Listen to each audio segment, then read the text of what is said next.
Hi, everybody. This is Randy Welsh, the Executive Director for the National Wilderness Stewardship Alliance. Sorry for that hiccup. I somehow lost wireless just as we were about to begin the presentation this morning.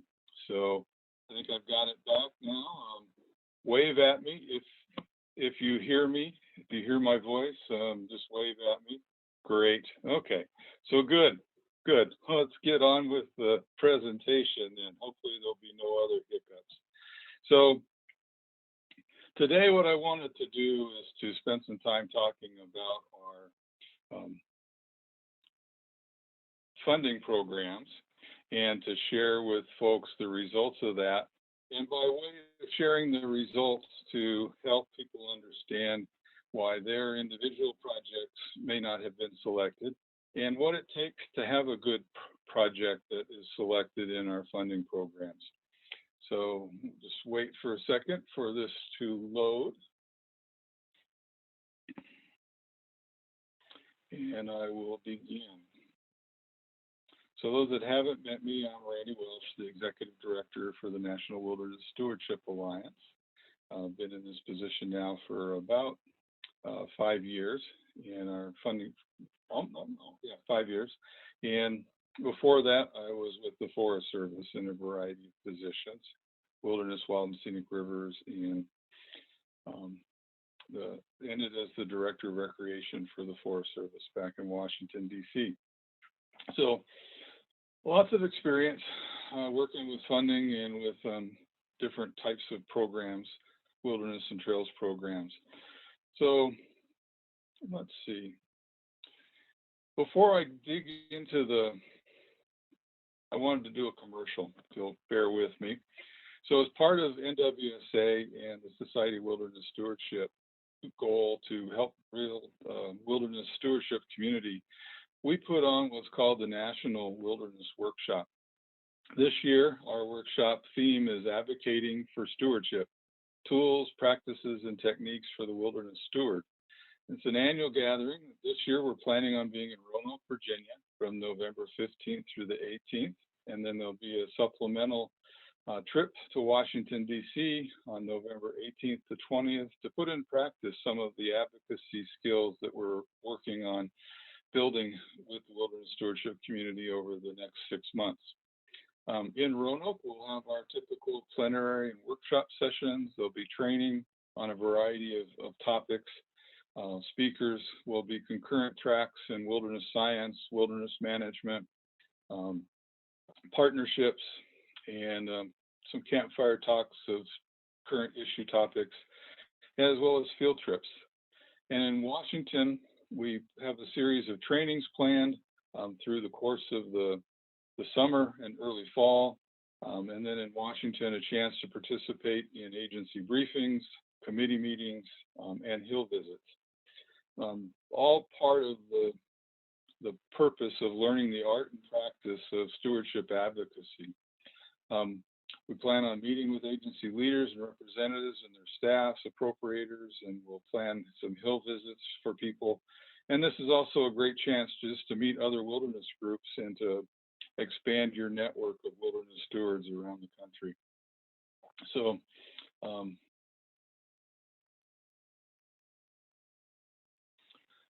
we will, let's see, I just need to add a couple participants. Looks like they're in.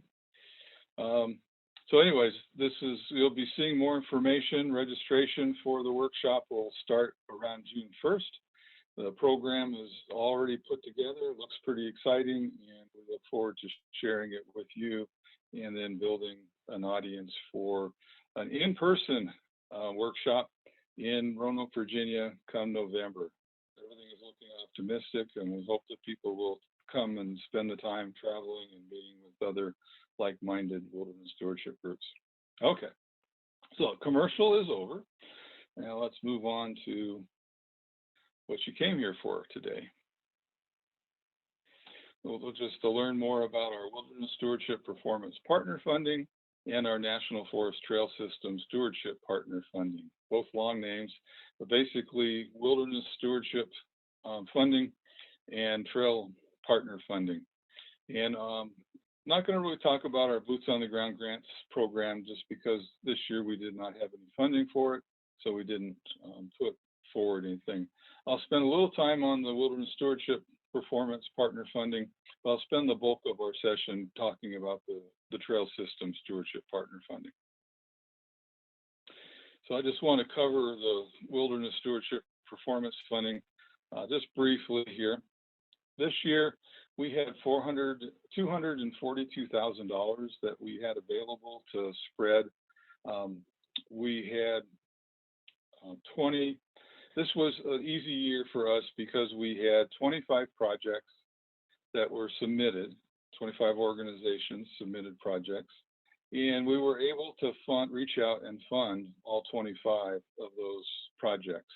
That doesn't happen every year. This was a little different because we had extra money from last year, some carryover because of not every project being able to be completed with COVID.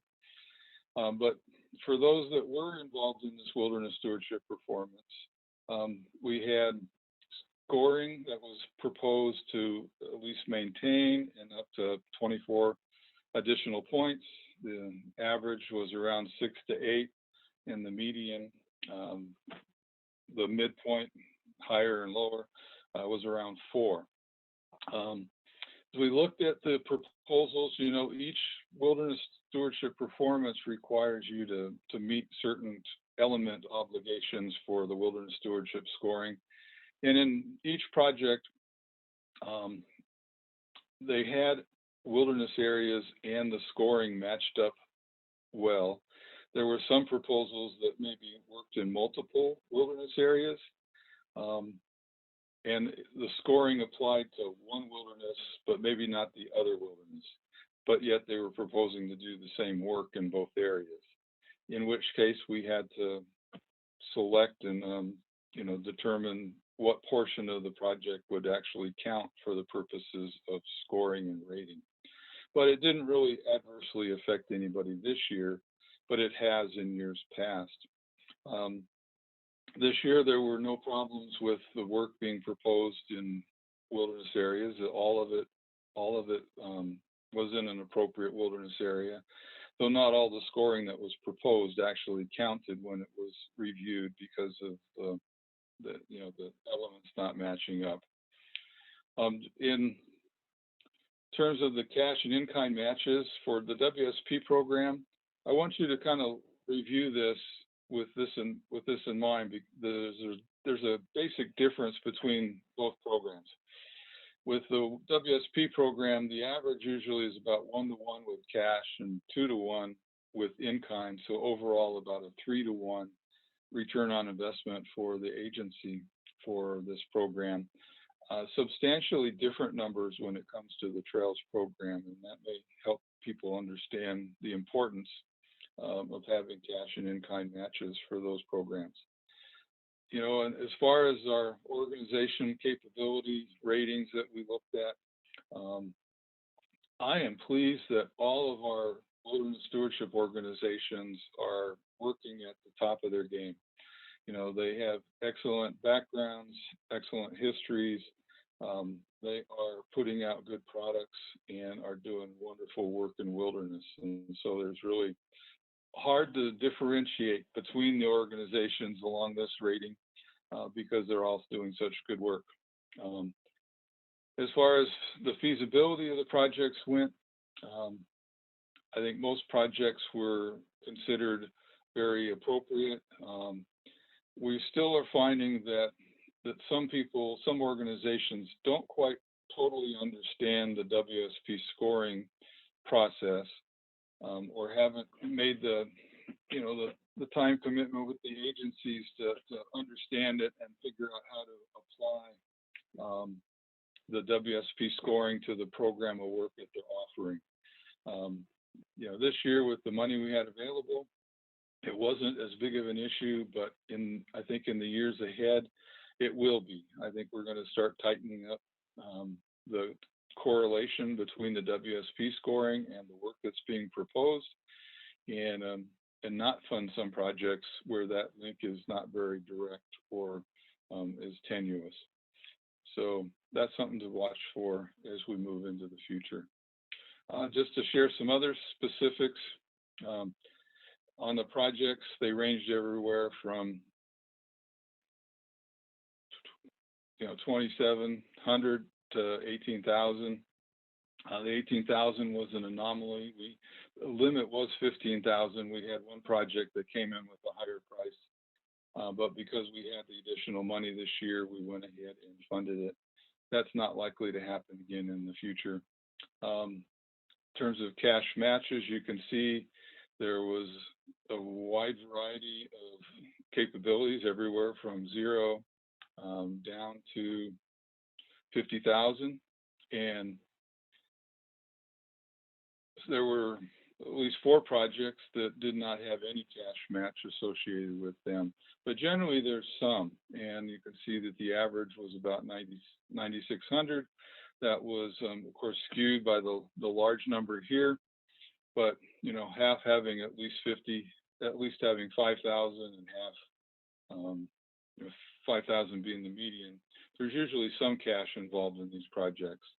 Similarly, with in kind, we were starting out with 1,800 on the low end, up to 100,000 on the high end.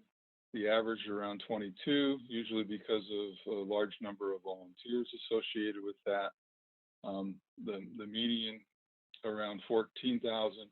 And you can see there were 5 groups that had not quite the mode, but in the teens was kind of that sweet spot, just the median and the mode for what the in-kind matches were. As far as number of people go working and involved in these projects, the low was 4, the high was 160.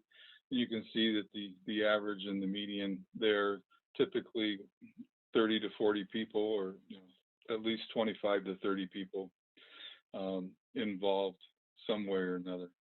And in terms of scoring, a wide range, of course, but I'd say that the average really ran around 6 to 8,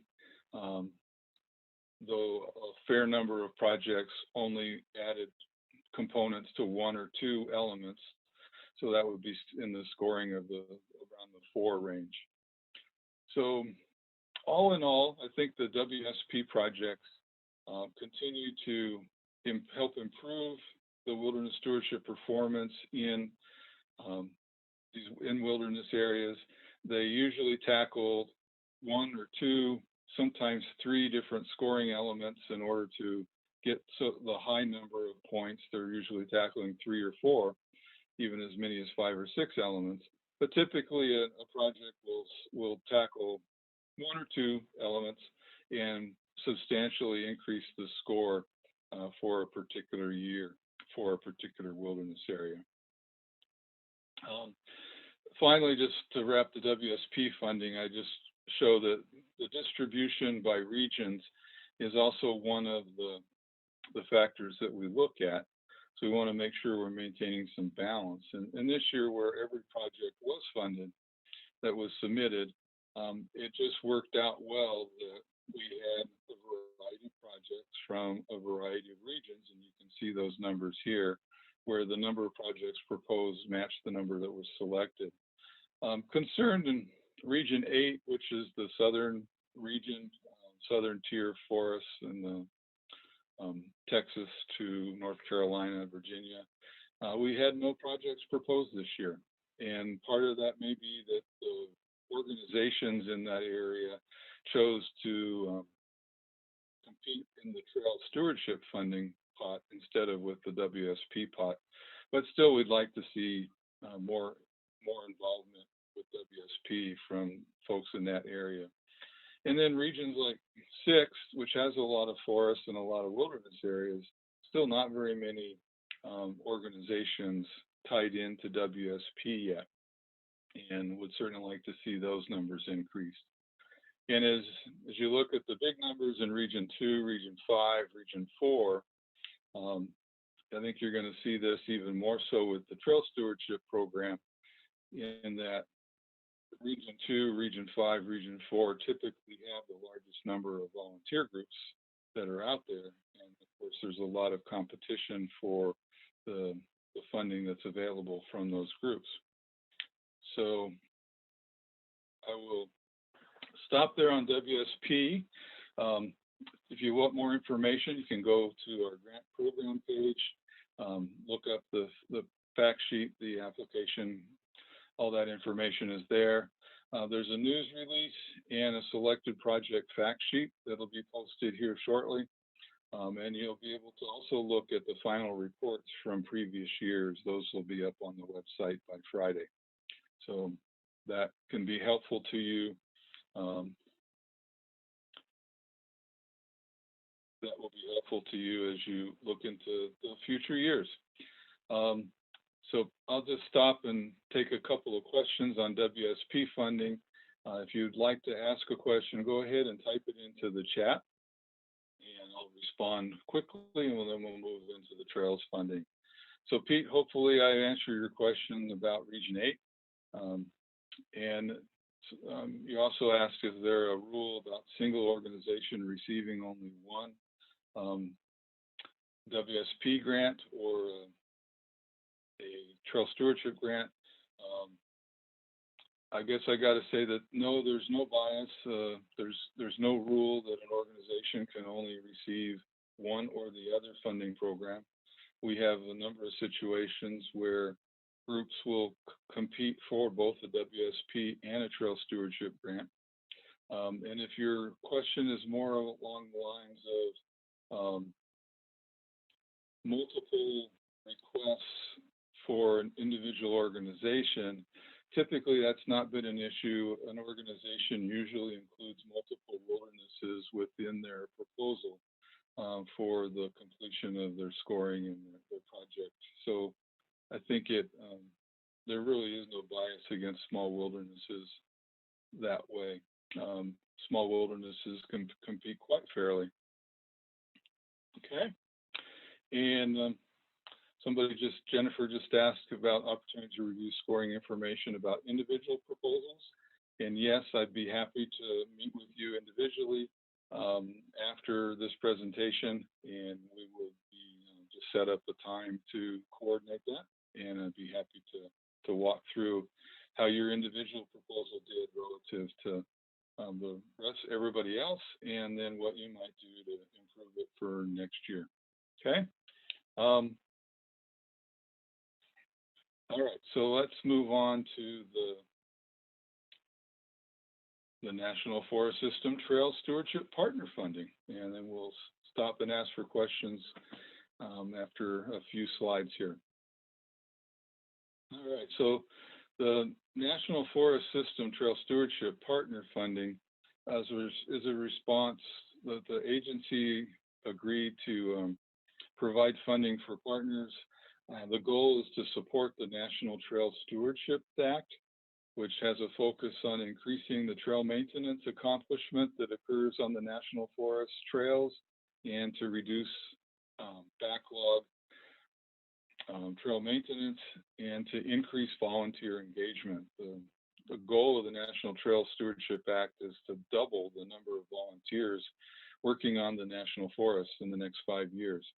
So this program specifically is geared along those two lines, improving trail maintenance and involving people, volunteers, in work on the National Forest.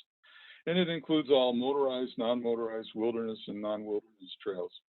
And again, just for those that weren't familiar, the projects were all rated and reviewed through a process that involved representatives from the Partnership of America's Trails, the American Hiking Society, the Backcountry Horsemen of America, the International Mountain Bicyclist Association, the National Off-Highway Vehicle Conservation Council, American Motorcyclist Association, and NWSA. So a broad group of different trail types and users, and we worked very collaboratively across the whole motorized, non-motorized, wilderness, non-wilderness spectrum to review these projects and to evaluate them on their own merits and not by the type of use. And so there was no criteria that we used about having to have a certain number of a different type of trail use or the locations of trails. We looked at what's the best mix of trail maintenance on the national forest and the number of people involved and engaged as key indicators. And we'll show you what some of the results are here. Um, of the 92 projects that were submitted, we were able to select 48 of them. So really, we were able to pick up more than half of the projects. But there were over $1 million in requests, and so we didn't have unlimited funding. We did the best that we could with the money we had available. We were able to award $547,000 and some change across these projects. So again, we had some carryover money left over from last year that we added to the money available this year, and we're able to get over, half of the requested funding was able to be distributed. If you looked at what was brought to the table, there were over $1 million in cash by the different projects, and over $2.5 million in in-kind contributions being brought forward. And it was totaling it all up, that's over a 6.7 to 1 return on investment. That number makes a lot of difference to the Forest Service, which is contributing the money that we're using in this program. And they appreciate the fact that there is such a large return on their investment and that it's a good value for them. That bodes well for being able to continue this program into the future with those kind of dollars. And over the course of the projects that were selected, 6,700 volunteers and staff were to be engaged, and over 2,700 miles of trail will be maintained based on the selected projects. But how does that stack up across some of the key factors that we were looking at? And as you think about where your project fits into this mix, you can kind of see whether your project fit in above or below the average or the median or the mode. Projects were capped at $20,000. We had a number of small projects. We did look at the smaller projects, the under 5,000, in a mix, and decided that we had a fair number of those smaller projects that were within the funding range, and they were some of the better projects when it came to unit cost, and even contributing to volunteers and people per mile. The average project was around $11,000. The median was around 10, and quite a few groups. I should have put the number in there, but I think there was about 6 or 7 groups that maximized their request at 20,000 level. In terms of cash match, it's of course all across the board. There were a number of projects. 7 of the selected projects had no cash match, so we certainly didn't select out folks that didn't bring cash to the table. But in those cases, they must have had either a large in-kind contribution, or they had a large number of volunteers, or a very low cost for their project in order to compete well. The sort of the mean was somewhere in the between $10,000 and $20,000. It's a typical what a project that was selected would bring you forward in terms of cash match. I think the average here is swayed because of some of the larger numbers that were there, a couple large numbers, but you can see the median, the halfway point was just under 8, and quite a few in that other range, in the teens. So on the in-kind match, again, from the low of around 3,000 up to 340,000, again, an average that was skewed by some of the larger in-kind values, but the typical kind of the midpoint value of 26,000, and then a lot of projects somewhere in the teens from 10 to 20,000 in terms of the in-kind match that they were bringing to the table.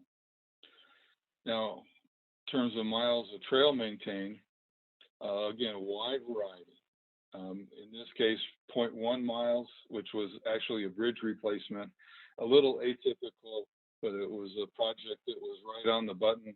We decided we were going to fund it because it offered up the opportunity to open up fairly large network of trails at a bottleneck once the bridge was replaced. And so at the high end, one project that proposed to get 600 miles maintained the standard across a pretty broad area. But typically the average turned out to be 56 miles, probably more in the median was where the sweet spot, somewhere in the 20 to 30 mile range. But quite a few projects were in the 10 to 15, 10 to 20 mile range. In terms of cost per mile, and we do look at the efficiency of what was being proposed.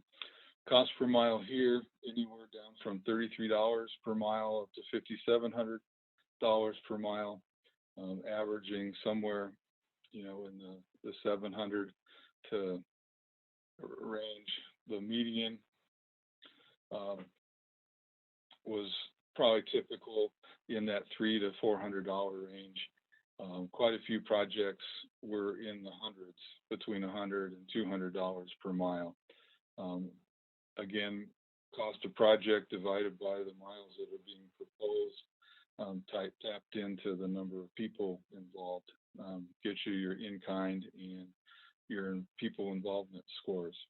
In terms of people involved, again, minimum that really was funded was 15, with 1,000 at the high end. And the average and the median aren't too far off here, in that you had half the project involved 76 or more people. And again, the most typical project was somewhere in the 40s, involving 40 to 50 people, a combination of staff or crew or staff and crew.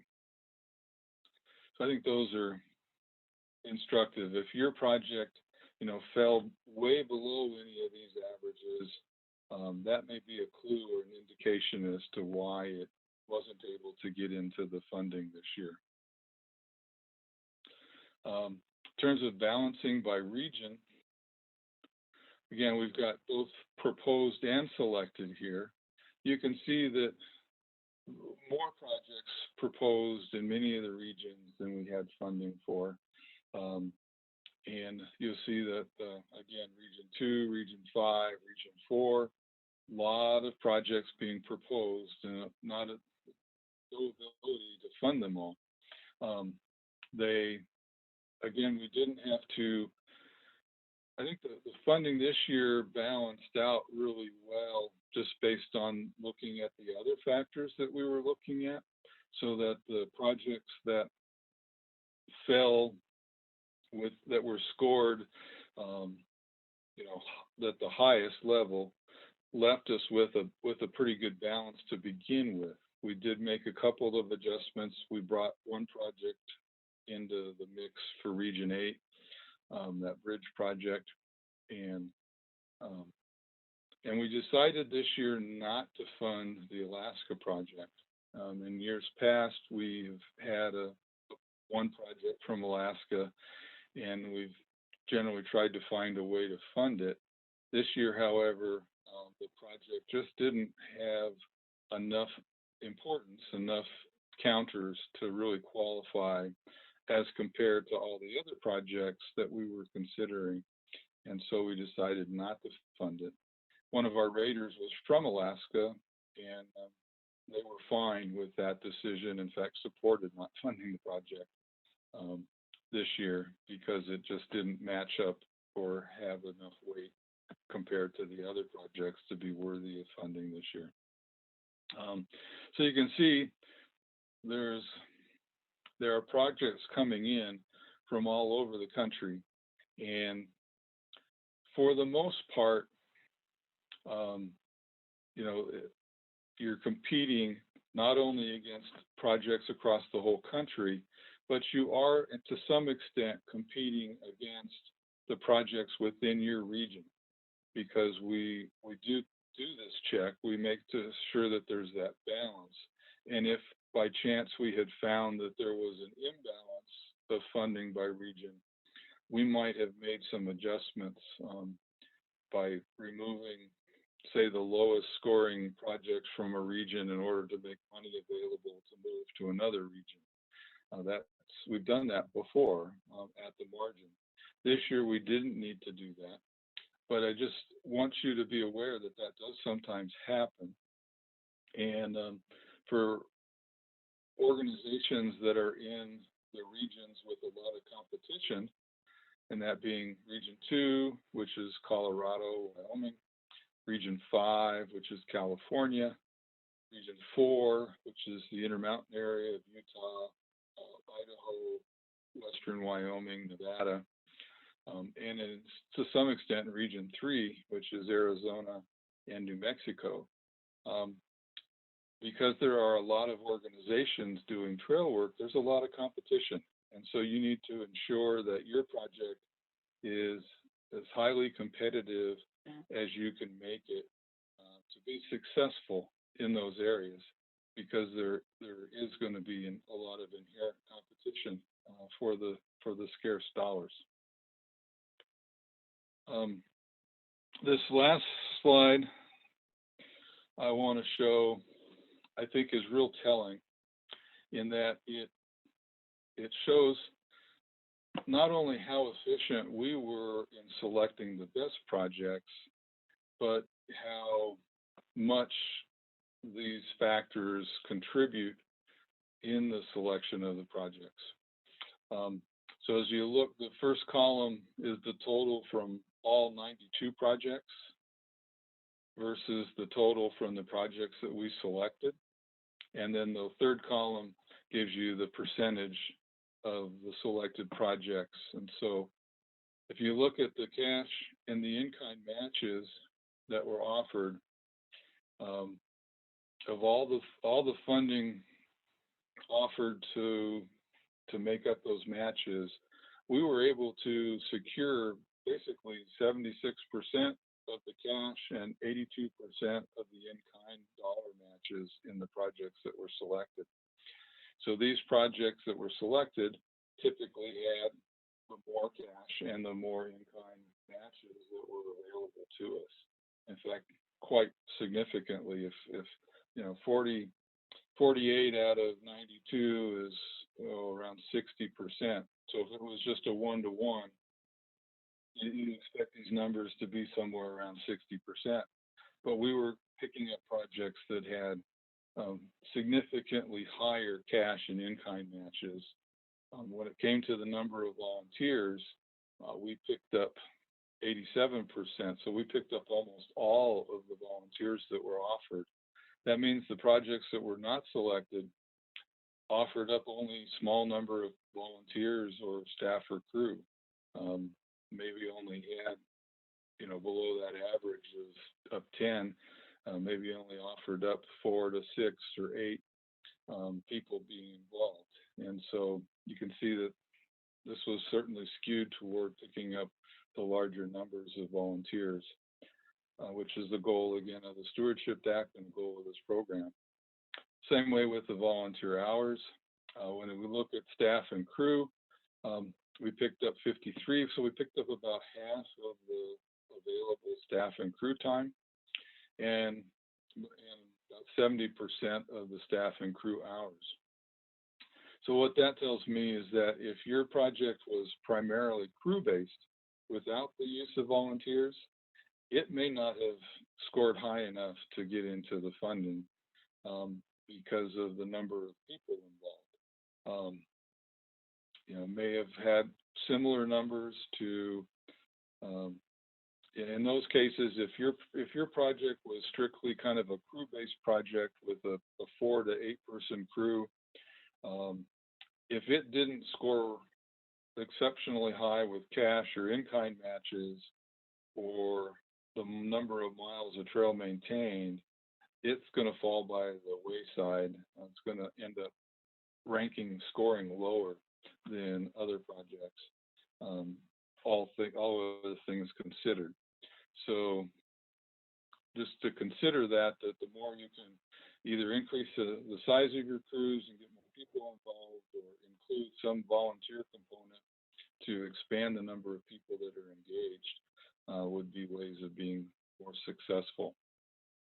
And again, of the miles of trail that were maintained, I think we were able to pick up near 87% of all the trail miles that were being offered by these projects were contained in the projects that we selected. So that means that the projects that weren't selected usually were on the low end of the number of trails maintained, in probably the 1 to 10 miles of trail range. We picked up most of the projects that included those higher values.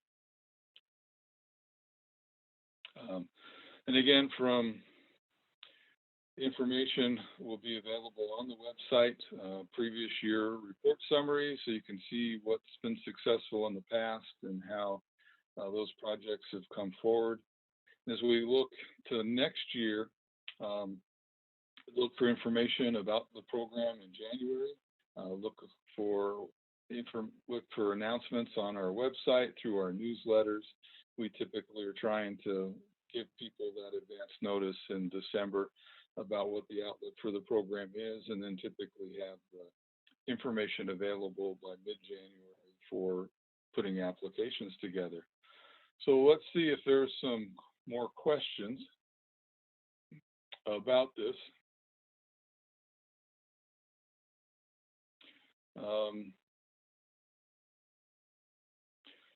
I'm looking through the chat.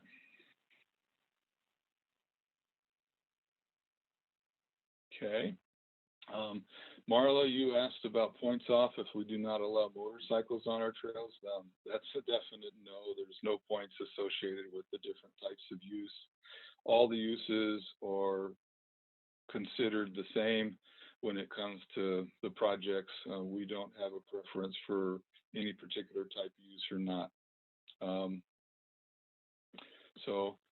Sorry if the sound has been iffy. Hopefully you're hearing or picking up most of what I'm saying.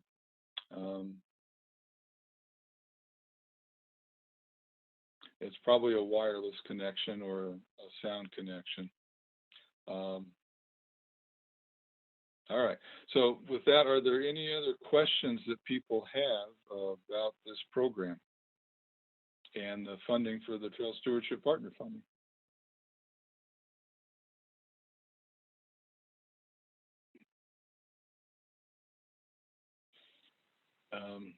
Yeah, Pete, that's a good point. Yes, you definitely need to follow the criteria and look at what it is, the focus that we're looking on trail maintenance miles and volunteer engagement, as two of the most important criteria that we use. And just for those that are still listening, still here, the projects are scored across about 7 or 8 criteria. Each of the representatives from the different national organizations are engaged in that process. They each go through and provide a rating. Then we look at all those ratings, come up with the average ratings, and use that as a basis for where our funding cutoff is. Then we look at the balance across the regions to see if we need to make any adjustments. So and again, I'm very happy to meet individually with you one-on-one to find out specific details about your particular project. But I hope this overview has been helpful to provide a description about the process and an explanation about what is successful in our funding programs.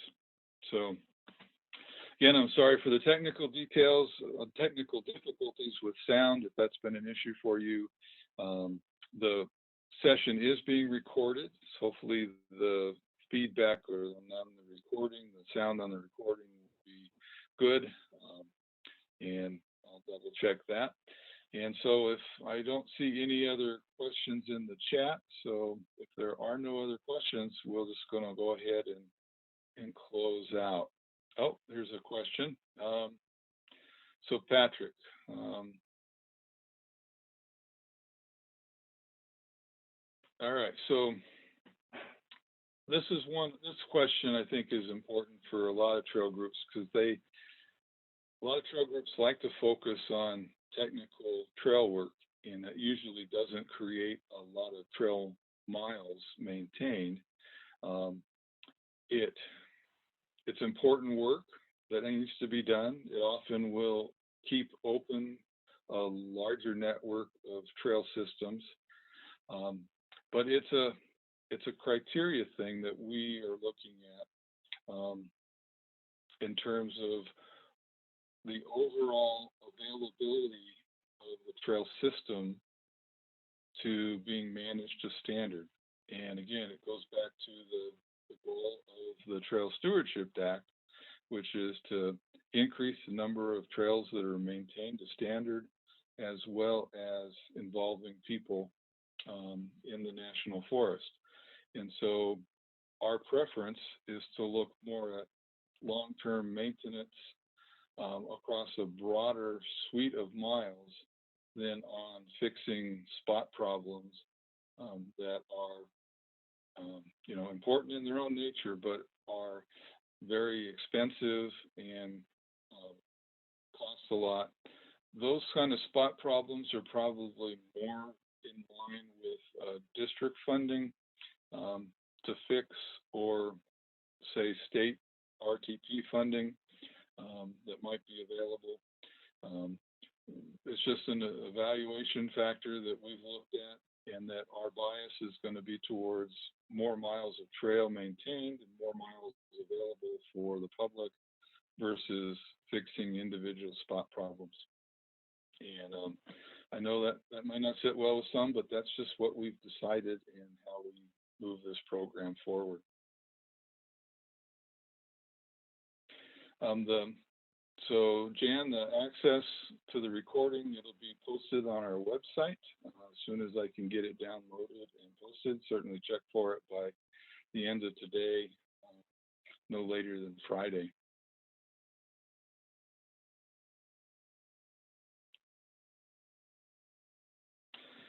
All right, question from Eric about applying for assistant for difficult rock work. Can you use the mileage for a broader area? It helps keep open. So in terms of the miles maintained, no. If you're not actually doing the maintenance on those miles, then you shouldn't be claiming it. But in terms of describing the importance of the improvement work, you can. It's not that we don't ever fund improvement work.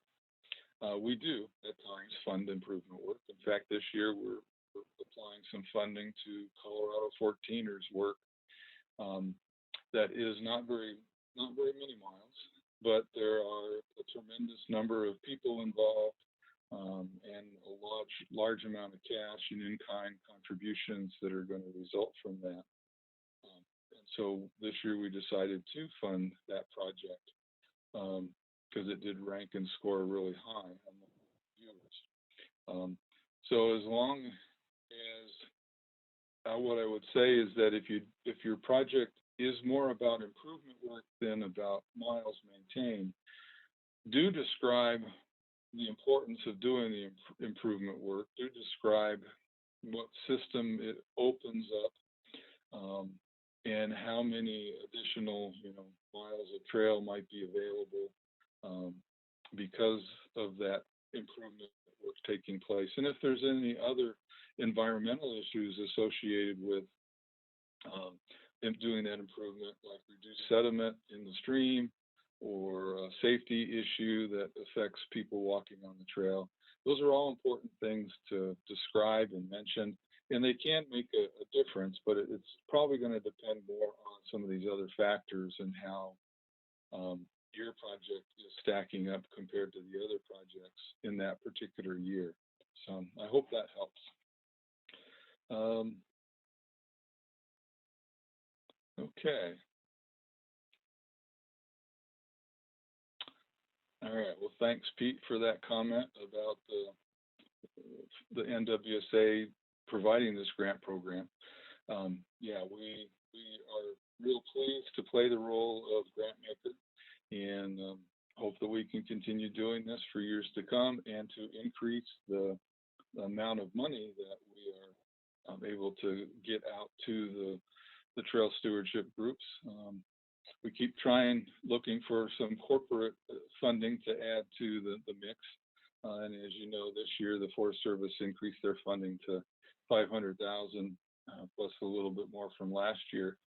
So we are real pleased to be able to offer this funding opportunity to the Trails community and hope to continue it for many, many years to come.